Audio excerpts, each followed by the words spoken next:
Hello and welcome back to the channel for my reaction to Chapter 3 of Doctor Who Flux, Once Upon Time, which finished just over 5 minutes ago at the time I have pressed record. This is very fresh, very off the cuff, just my immediate thoughts on this wacky, wild, weird, wonderful episode. I guess obviously we've got to start with the Fugitive Doctor, who is back. As so many of us sort of predicted, we didn't know quite when she was going to appear in the series or the specials or whenever. That was just such a fist in the air, audible gasp sort of moment. You know, I was watching this episode by myself as it happens, but nevertheless, I did the gasp. I was like, oh my god, it's the Fugitive Doctor. And I did a tweet as well. I think it was just like 5 exclamation marks or something, because I just had to mark the moment because, it's been so long awaited, her return. And if anything, it was a bit disappointing that she didn't get a bigger role to play in this episode. I think clearly now that we've had her back in some form, and now it's been confirmed that she is going to return in some form, in this series and beyond, probably, I think, we are going to see her again. And I think what this could be building to, potentially, is a sort of 13 and Fugitive Doctor team-up story, perhaps. I'm not quite sure how that would work, because at the moment we are just seeing her in flashbacks. But whatever the case, I don't think this is the last we've seen of her, which is great because we all loved her Doctor and it's just fantastic to see her again. And I had such a grin on my face when she was on screen. It's just a shame that she wasn't on screen for longer, really. But on the plus side, that gave Jodie Whittaker such a lot to get her teeth into and such a lot to do, effectively playing the role of the Fugitive Doctor in those flashback scenes. I mean, she was just completely on top form in this episode. I mean, this series, she's just been getting better and better, I think. And there were so many moments in this story where she really, went the extra mile in terms of her acting and just what we saw and the range, really, from her, I guess. There's one moment in particular, I think, when she was sort of being rude to Dan outside the TARDIS right at the end, where I saw flashes of Beth Latimer, the character she played in Broadchurch, under Chris Chibnall, obviously. In that show, basically, she's playing a grieving mother, and she has a daughter called Chloe, and at times she's quite short with her and quite mardy and, just not very nice to be around, when she's grieving and stuff. And it was great to see that approach brought to the Doctor, scenes where the Doctor is not a particularly nice person to be around, or, she has got the best intentions at heart, as ever, but the way she expresses that isn't necessarily very nice or very friendly, or it doesn't seem to be, at least. So it's just great to see that and to see a bit more of an edge to her Doctor. Really, really great to see. And of course, all the stuff within that sort of time vortex as well. She was just acting her socks off in those scenes. It was fantastic.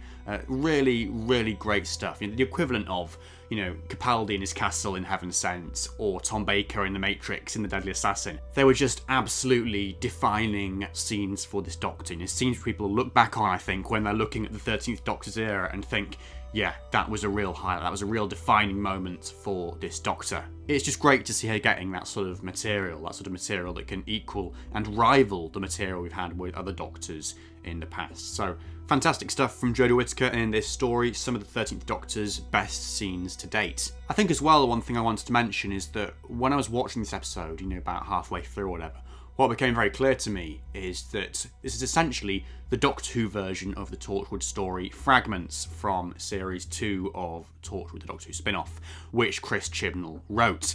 Basically, if you haven't seen it, it's a story about the Torchwood crew, and basically at the start of the story, or at the end of the previous story, I can't quite remember, there's this massive explosion involving all members of the Torchwood team, and then basically the episode itself is just comprised of these different strands, which give the origin stories for each member of the Torchwood team. So we get to see how Captain Jack joined Torchwood, we get to see how Toshiko joined Torchwood, and Owen and Yanto, etc, etc. So yeah, it was really great to see that similar approach here. We've been told that it was going to be an unusual episode in terms of the mode of storytelling and just the way that information is presented to the viewer, and that we were going to have to be quite on the ball watching this to make sense of what was going on. That was definitely the case. The scenes with Division, Doctor, and Yaz and Vinder and Dan were very confusing. I mean, I sort of had an inkling of what was going on because I'd read things beforehand and thought about it a bit, but if you were going into this episode cold, good luck. Because, it was really very, very odd, the way that things were just presented without context. I said that like it's a negative, and I suppose, for some people it perhaps will have been, but for me, I loved it. I thought it was so different to what we've had in this era. One of my touchstones, again, is the Chamber episodes we got in the Moffat era, particularly in the Capaldi era. Things like Listen in Series 8, Heaven Sent in Series 9, Extremis or Extremis, I never know quite which one of those it is, but that episode, the first part of the Monk trilogy in Series 10. These episodes where things are a bit unusual and it's a bit more experimental, and it's just a chance for the show to do something a bit different. This is exactly what this episode was. It was so different to anything else in the Whittaker-Chibnall era, and I just loved it. I loved getting the origin story, for Vinder. I loved seeing more of Yaz at home with her sister, and more of Dan, finding out a bit more about him and his marriage from 15 years ago. That was overheard on set, I believe, way back in March or something. But yeah, great to have confirmation, I suppose, that wasn't just bogus and that it was actually real. So yeah, he was essentially jilted by his wife-to-be 2 days before their wedding. Great to get that extra dimension to this character, I suppose. We had so much going on with him already in the Halloween Apocalypse. He works at a food bank. He doesn't necessarily enjoy his day-to-day job that much. He's got these unfulfilled ambitions and stuff to be a museum tour guide or whatever. We had so much going on with him already, and Diane, of course, as well, who we saw in this episode again. But it was great to get a bit more information about his past, something we didn't have a lot of information about already, and just to get a different dimension to his character, really. 3 episodes in, it's just great to be discovering new things about him and about Vinder as well. Vinder feels very fully fleshed out now. The thing with Belle as well, his sort of partner by the looks of things, was very interesting. Lovely to see the Daleks again. I had kind of thought to myself, just very generally, are we going to see them again at some point just for a cameo? Because it is a bit weird within universe, of course, that they haven't showed up yet, to sort of take advantage of the Flux and everything. Clearly the Daleks would want to do that, so it makes sense that they're there. It makes sense that the Cybermen were there as well. It was great to see both of them again and to hear their wonderful themes from Saga Nakanola. Again, fantastic stuff. And the Weeping Angels as well, of course, and to hear their new theme, which was introduced in the Halloween Apocalypse, to hear that again in those scenes with Yaz. And they seem to be pretty obsessed with Yaz. I don't know if that's just a sort of incidental thing, or if it's building to something more substantial. Is her ultimate fate going to be, at the hands of Weeping Angel or something when she leaves the show? I don't know. Maybe, maybe not. But yeah, that was great. And of course, the final line of the episode, the Angels have the TARDIS or whatever it was, the callback to the Angels had the phone box way back from the very first story, Blink in 2007. That was great to see. I mean, just to round this up in some sort of way, because this reaction has been pretty sort of random and all over the place, like the episode itself, really, which is fitting in a manner of speaking, I suppose. But yeah, I don't know. I think I definitely enjoyed it, this episode. I definitely enjoyed this different style and different approach. What I liked about it is just how many different things were going on. And, clearly at the start it was a bit confusing to kind of get to grips with things and to work things out, and a bit frustrating, perhaps. And I can imagine it being even more frustrating for someone who wasn't as informed as me going into it about this different approach and who hadn't kind of had that warning. But I don't think the episode suffered as a consequence, ultimately. What I quite liked was how it wrapped up things, and you still had a bit of time to breathe at the end, for Vinder to go home to his home planet.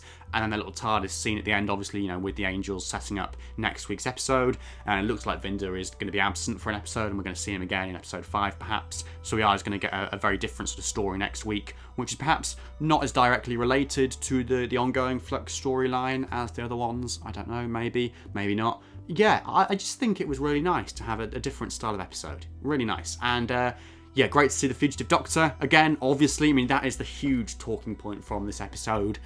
And I'm just really looking forward to seeing her again. Surely we've got to see her again after this. Surely. If not for, some team up with the 13th Doctor, more flashback sort of stuff with the Division and with Swarm and whatever. It is nice to have some of those gaps filled now, but it does feel, appropriately for this sort of mid-season point, that while we have had some answers and some context given to us about the Doctor's past and the Flux and what's going on there. Apparently the Doctor was responsible for the Flux in some way, and with that mysterious character, Aswok, played by Barbara Flynn, what's going on there? Are we going to see her again in a future instalment? Who knows? But yeah, it feels like enough has been answered, and yet enough has been left unanswered as well, if that makes sense. And I'm just really looking forward to seeing where we go from here, really. I guess one talking point to end this on is that, in those flashback scenes with the Doctor and Yaz and Dan and Vinder as sort of Division operatives, obviously the 13th Doctor was a proxy for the Fugitive Doctor, and Dan was a proxy for Carvanista, who was great to see again, very fleetingly, but great to see him again and great to find out a bit more about the role he had. You know, clearly he had met the Doctor before and sort of operated alongside her. But clearly, in addition to those two, there were the other characters, you know, the characters that Yaz and Vinda were sort of acting as proxies for. Who are they? What are they doing there alongside the Doctor and Carvanista? Are they important characters, or are they just little other side characters? Are there more answers to come about them and about their involvement? I think so. I think, that has deliberately been left hanging a bit for the remaining episodes of the series. But yeah, I don't know. What are your thoughts on that? Because no one particularly springs to mind for me immediately about who those characters could be. I guess it could be someone brand new, but it could also be someone that we've already met, either in this series or before. So a little interesting talking point to leave you with there. Something which no doubt people are going to be theorising about in the coming days and weeks. But that is it for my reaction for Once Upon Time. As ever with these videos, I haven't really checked Twitter all that much, so I'm not yet familiar with the fan consensus on this episode, so please do let me know what you thought of it in the comments section below. Let me know your thoughts, your theories, your highlights from the episode, all of that, just drop it down below. I would love to hear what you've got to say. Please do like the video if you enjoyed it, and subscribe if you're new for more Doctor Who Flux related content, including in the coming days an Everything You Missed video about this story, highlighting all of the Easter eggs and callbacks to previous Doctor Who stories. But until then, thank you so much for watching, and goodbye for now.